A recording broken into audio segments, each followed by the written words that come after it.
ليه ترتيب إجابات الامتحان دايما ألف باء جيم دال ومش بأي شكل تاني؟ كل أسئلة الامتحانات في الدنيا تقريبا بتيجي مترتبة ألف باء جيم دال، مش ألف باء تاء ثاء زي الحروف العربية. الموضوع مش صدفة خالص، الترتيب ده ليه علاقة بالنظام التعليمي العالمي اللي بدأ ينتشر مع أول امتحانات اختيار من متعدد في أمريكا من أكثر من 100 سنة.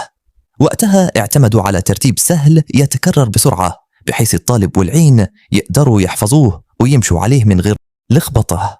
طيب ليه مش بيستخدموا ألف باء تاء ثاء بدلا من ألف باء جيم دال؟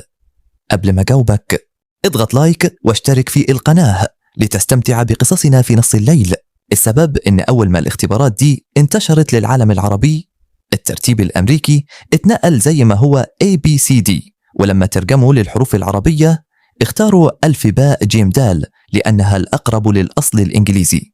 ولو كانوا بدأوا بالترتيب العربي الأصلي ألف باء تاء ثاء كنا هنلاقي الامتحانات مختلفة لحد النهاردة. طب يا ترى هل في دولة عربية قررت تكسر القاعدة وتغير الترتيب ده؟ تابع الجزء الثاني.